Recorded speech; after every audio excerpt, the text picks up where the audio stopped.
think just working in a startup company really helped me to like push my growth and my success in the company so far. What are the skills that you are most focused on cultivating at the moment? I think leadership. So I've sort of upskilled myself on a technical level as well in data analysis. Nobody really knows what they're doing. That is so true, especially in an industry like marketing. Just trust the process and relax a bit and be confident in your role. And there's so much innovation to come, especially with technologies. Not everything that you see today will be exactly what you see it as tomorrow. Like, things change so quickly.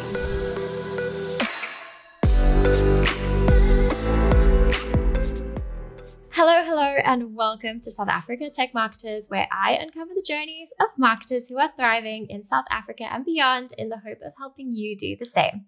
My name is Kirsty Lang. I'm a senior content writer working remotely in Cape Town for a tech company called Buffer, and I'm thrilled to be joined in the virtual studio by someone who is also bringing their marketing talent to the global stage. But before we get into that, I have to do my little preamble. This show is brought to you by the Global Talent Company, which aims to help marketers based in South Africa find their dream remote jobs at tech companies all over the world. So if you're a marketer looking for your next gig, or you are looking to recruit some amazing South African talent, definitely check out their website, globaltalent.co. I'll put that in the show notes as well. Now, with me today is Sinethemba Mlotshwa. Thank you so much for making the time to chat today. Hi, Kirsty. Thank you so much for having me. I appreciate it so much. And I also appreciate your lighting, because Sinethemba is joining us. I mean, she's going to get into all this, and she is joining us from the content room. And when she said she was sitting in the content room of her office, I was like, stop. I need one of these. Tell me more. But if you're listening to this, definitely go and check out the YouTube video, because the lighting is just magnificent. Okay, I'm getting ahead of myself. Okay, so for context, for people who clearly have no idea what I'm talking about, Sinethemba, I'd love it if you could kind of start by telling us about your career journey. Where did you start, and how did you get to where you are now? Okay, my name is Sinethemba Mlotshwa, as I had mentioned previously. I started out, I don't even know how to journey my career properly yet. I am a BCom in fashion graduate. So I studied a Bachelor of Commerce in Fashion. I studied at Stadio University, which was previously known as LISOF, Leaders in the Science of Fashion. And I graduated in 2023 with my BCom in Fashion. In my final year of fashion school and that degree, I needed an opportunity to job shadow. So I was looking for businesses online that I could job shadow at, and I came across Beauty on Tap. And I've been working at Beauty on Tap since I was an intern. I started out as a social media coordinator for Beauty on Tap, and worked for Beauty on Tap's in-house brands, Pastry Skincare. And then as my role evolved, they took me on as a permanent staff member, because I was only doing social media coordination 2 to 3 times a week. And then I came on as a marketing lead as my first permanent role, and I worked that role for a year. And then I got promoted to a marketing and brand lead, which is what I do right now. So it's about 3 years into my career journey, and it's been really, really cool. That is incredible. I think what stood out for us about your work and your profile is just kind of how fast you've come into pretty senior role as well. And I think that speaks to how capable you are. I'd love it if you could talk to, I don't know, I think it's such a South African thing as well, just kind of putting your hand up and being like, hey, I need to find a place to like intern. Like I'll get my experience wherever I can.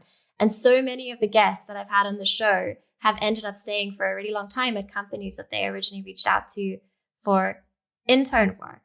But I'd love it if you could just kind of speak to how, what do you think it is that helped you that motivated you to want to climb the ladder so quickly? What motivated me to want to climb the ladder so quickly, I think Beauty on Tap, if you don't know, is a startup company, and it was for many years. So within the business, you're sort of wearing many different hats and learning lots of different skills, and there's so much opportunity for growth. So I think coming into a company that was thriving and growing sort of allowed me to also express my talents, learn technical skills within my roles, and sort of get myself further up into the company. So yeah, I think just working in a startup company really helped me to like push my growth and my success in the company so far. Startups are actually amazing for that. I think a lot of folks are quite wary of working at a startup because it is so much work. It's just, there are so many empty seats at startups that it's like, oh, you need help doing community, I can do that. Or you need help doing social, I can do that. But it actually, what you've said really resonates with me as well, because I previously worked in media. So I was a journalist. And so I got quite a senior marketing role, my first marketing role at a startup. And because they were a startup, they were just willing to give me a shot. And I got to do so many things. I did ebooks and I did social and community, and it was really, really cool. And I think that was such a wonderful baptism by fire to kind of get into that and just, be my own, just be super autonomous. Do you feel like you can just kind of like run with stuff and kick off projects and do cool things in your role? Definitely. So the one thing I definitely want to highlight is when I first came to Beauty on Tap, it was an e-commerce only business. So we mainly focused on being an online store. And by the first year that I worked my permanent role as the marketing lead, we started opening brick and mortar stores. So we opened the Mall of Africa store. And so with that, I sort of got like groundwork and understanding of how to market for now a retail store. So baptism by fire, definitely, because you're learning different types of marketing really, really quickly. Yeah, I love that. I also want to talk to you a little bit about Beauty on Tap because I've been doing some poking around on the site and see, that must be so much fun. Is that, you studied fashion, so I imagine this is always something that you've been really interested in. Yeah, so I studied fashion. I actually initially started out doing a fashion design course, and I thought I'd become a fashion designer. But when I got into school and my course and I really saw the opportunities that were out there, I took a liking to marketing. So yeah, I moved towards more so the marketing stream. And I think fashion and beauty are sort of interlinked from a creative perspective. And so the transition into beauty sort of felt natural for me because it was just like, it's still product at the end of the day and it enhances people's, appearance and beauty. So it's similar concepts to be able to learn. I love that. Do you do you get to try out all the new products? Like, how does that work? We do get to try out the new products. So, in the office, we have quite like a diverse, audience in the office, and everyone is always asked their opinions on product development, what they'd like to see, what customers are asking. So for us, it's like we get firsthand experience at even formulations of products. If we have suggestions, like if we want, for example, niacinamide in a hand cream, because that's what we're launching very soon. We sort of have that conversation within the office, get to try samples. So it's quite an exciting experience. That's awesome. I think so many marketers, and I hope that you don't find this as you kind of evolve in your career, but so many marketers work with brands that they don't love or they're not interested in. I don't know if you work in like B2B or, I've worked in B2B and I loved it, but I don't know. I think it's so tricky when you don't resonate with who you are selling to. And it sounds like you found such a cool spot because you are the target audience as well, right? Exactly. Yeah, it feels really cool to be the target audience because the one thing I must say with our in-house brands that we develop is that it's made and formulated for African skin. So concerns that I may have, someone else in the office may have, and we sort of have discussions about, what type of product would work best for this concern. And then we work quite closely with our CEO, and she's always open to, people's opinions on what they'd like in products. And you actually see that product becoming a real life thing and being sold. So it's really, really cool. That would be such a cool campaign. So like, forgive me if you've already done this, but like if you kind of started with your journey being like, hey, Sinethemba has this thing and she wants some help with it. So she did like, and you kind of took folks, that would make such a great video to see like the formulation of things. Right. Actually, someone was talking to me about getting serious about my TikTok again and seeing behind the scenes of what happens. Yes. Oh my gosh, please. I think I just have to do it. I would love to follow that. Yes. Yes. I just have to do it. There aren't a lot of...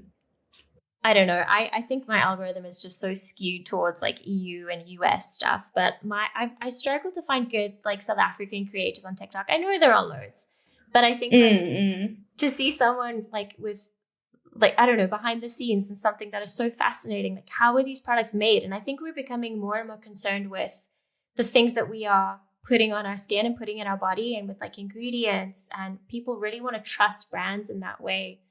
It's not just, you read the label and it's got like, red E5. Oh, that seems fine. Yeah, I think it's such a cool way to build trust. Definitely. I think taking people behind the scenes would be really, really cool. I need to get serious about that again. Yeah. I mean, I was actually just having a conversation with someone about this yesterday, about how folks, the way we are transitioning in social from kind of brand social accounts to kind of personalities within the business, the brand. And so you kind of would like build up your profile, your personal brand with BT on tap. But also, I mean, there would be like offshoots for you personally. I know one of the creators and at my company, Buffer, Tammy Oladipo, she has built up a LinkedIn following. I mean, a really impressive LinkedIn following. And now she's doing like brand partnerships, and she's kind of known as like Tammy at Buffer, but I think her brand is like superseded that now, which is so cool to see. Nice. I'm taking notes. You're taking notes. Sorry, I'm going off on a tangent. I love the idea of personal branding, and I think you have such a unique opportunity. Thank you. I'm gonna go follow you on TikTok. I'm gonna go and see what you're doing. I'll take advantage of that for sure. I think another thing, speaking of personal brands, is our CEO has built a personal brand within her own likeness, and people really resonate with that. And her name is Matebe Ngwenya, and people really resonate with her brand as a brand owner, as a chartered accountant who's transitioned into beauty. So I think as a marketer, there definitely is opportunity for, us to do the same. For sure.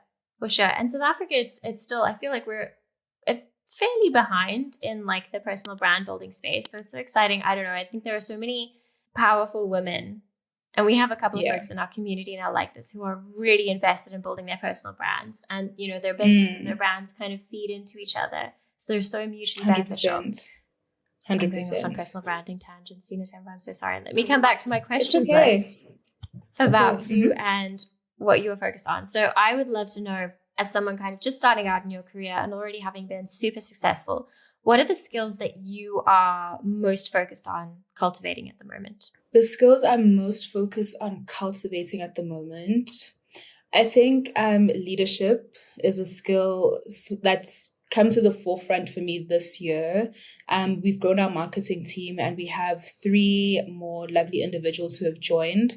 So learning how to lead, like I said, in a startup, you start off doing everything yourself, and having to learn how to delegate is extremely important. That's hard. So yeah, it is kind of hard, because it feels like everything that you had to do, even if it was overwhelming, that you've had the last look at it and the last, impression of what you want to do. It's like your baby. But I think exactly, it's like your baby. But I think learning the power of delegating is going to be super important for me this year. And just on a technical level, today is like my last day of a data analysis course that I decided to do at the beginning of the year. Wow. So I've sort of upskilled myself on a technical level as well in data analysis, and it's been quite an interesting 8 weeks that I've had this journey. So yeah, I think from a technical perspective and like a personal leadership and soft skills perspective, I've got a lot to learn. Yeah, that's and a lot that really, I'm really working interesting on. to hear. I mean, kind of moving from the single marketing person at a startup to being able to hire is so wonderful and exciting. Yeah. But then you're like, when you kind of get down to it, you're like, oh, I have to hand over all these things that I have been doing perfectly for, however long. And that's really tough. That is really tough. It is. It takes time. It does take time, but I also think that skills should be transferred, and the business should learn how to have those skills and build other people to be able to do certain tasks. So yeah, absolutely. I think one of the biggest learnings in my career, it's especially, I think, because I work with a lot of freelance writers and young writers as well, and when I get their work back, it's so easy for me to just edit things or change things or just fix whatever is wrong. But even if you spend double the amount of time giving someone feedback on their work, just that will save you time in the future. It's, you teach a man to fish, right? And that, passing on that knowledge, I think is super, super cool. And it'll save you time very in the long run. Exactly. Okay, Sinethemba, I know this hasn't been so long, but I always ask my guests this, and they have such wonderful answers. So if you could talk to Sinethemba, who was just coming out of school or uni into her internship, what would you say to her? I would say to her, trust the process. Honestly, I would say to her, trust the process. I think when I first started, I was intimidated by the workplace a bit. And I sort of felt like I needed to just acquire so much knowledge in so much time, in like such a short space of time. But the reality is things are always changing, and people around you are actually also learning how to do the job as things change, and no one knows everything at once. So just trust the process and relax a bit and be confident in your role. Just be confident in your role and be confident in your perspective as a young person, because I think that feeds so much into the business, having a different perspective as well. Absolutely. I think as like Gen Z and younger are coming into the marketplace, or coming into the workplace rather, so often you are the target customer base, right? And your unique perspective is so, so valuable. And I love your point about nobody really knows what they're doing. That is so, so true, especially in an industry like marketing, in a country like South Africa. Things change so fast, just like with AI and like all of the crazy shifts that are happening right now. Most people, we have experience to lean on, but a lot of the time we're just figuring things out as we go. Exactly. So yeah, that's such a great point about. And there's so much innovation to come. And there's so much innovation to come, especially with technology. So not everything that you see today will be exactly what you see it as tomorrow. Like things change so quickly. Yes. Okay, bonus question. I have to ask you this because I'm also a little bit of a beauty nerd. What is your favorite product right now? My favorite product right now, I'm going to try to not be biased, but it's from our in-house brand, Pastry Skincare. I really love the Overnight Body Balm. I think it's just such an amazing product, such an amazing innovation. Yeah, the Overnight Body Balm. Okay, I'm going to go and look on the Beauty on Tap website as soon as we get off this call, just to see if I can get some. Love it. Love it. Thank you so much for this time, Sinethemba. It's been wonderful. As I mentioned before we started recording, we have an amazing community. It's also called SA Tech Marketers. So if you are just starting out your career, or you're already kind of flying through it in the way that Sinethemba is, or if you're a veteran who just wants to kind of connect with other folks in the South African marketing industry, it is a wonderful place to do just that. We're in the process of planning some events, in person and virtual. So no matter where you are in South Africa, you are very, very welcome. We will include the link in the show notes to join the community, as we always do. It has been wonderful talking to you, Sinethemba, and I just really appreciate your time. I know how much you have going on. Thank you so much, Kirsty. It was lovely speaking to you.